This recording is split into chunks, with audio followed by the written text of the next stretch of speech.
My friends, I know this is going to be hard for you to believe, but we have another situation of a director who is having a complete and total tantrum and throwing the blame, pointing the finger at all of you when her movie fails. What we have here is Nia DaCosta, the director of the woke Marvels film that came out this past weekend, that is getting absolutely obliterated in the box office. It's your fault that the movie is not succeeding. So we're gonna get into this and see what she has to say here. And yes, it's absolutely unhinged, absolutely just insane what she says about fans, what she says about Marvel fans who didn't go to see the film, what she says about people like me, about people like you. The Marvel's director Nia DaCosta recently shared her opinion that critics of woke Marvel are virulent and violent and racist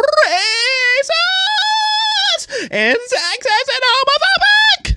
Because, of course, she did. So, we have a lot to get into with all of that, but even going back before the film came out, DaCosta was saying all sorts of insane things. DaCosta made her thoughts known during an interview with Variety's Angelique Jackson ahead of the film's opening weekend. The director was first asked if her use of the Beastie Boys' Intergalactic in the film's trailer was a shot at critics of Brie Larson's acting.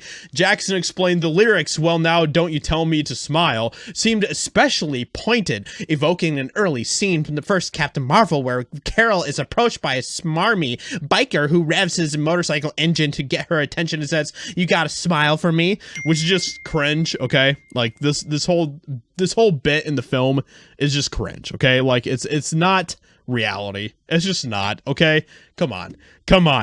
DaCosta said that the song had nothing to do with Captain Marvel critics. DaCosta then shared her thoughts on critics who lampoon her film and Marvel for going woke. She said, "There are pockets that are really virulent and violent and sexist and homophobic and all those awful things, and I choose the side of the light. That's the part of fandom I'm most attracted to." These pockets must be absolutely enormous. You can stuff an entire elephant in these pockets, because these pockets are the people that are not turning up for your film. These pockets are so large that your film is historically the worst film for Marvel in the box office. Those pockets are ginormous, my friends. And I love how these people continue to use this type of narrative where we're just pockets, guys. Like all of you watching right now, you're just a pocket. You're not the majority. You're not the people who have the actual power here.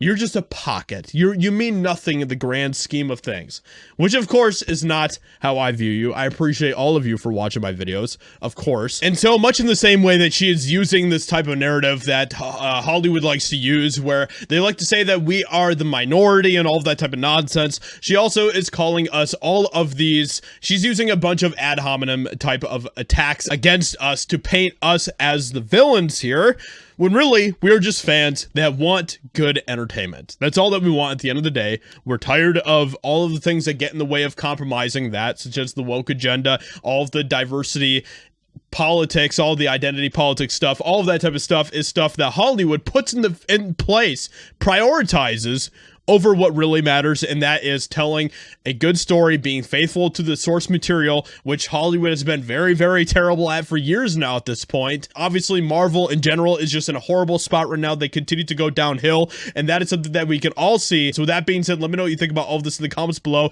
Leave a like, subscribe, and I'll talk to you all in another video very soon.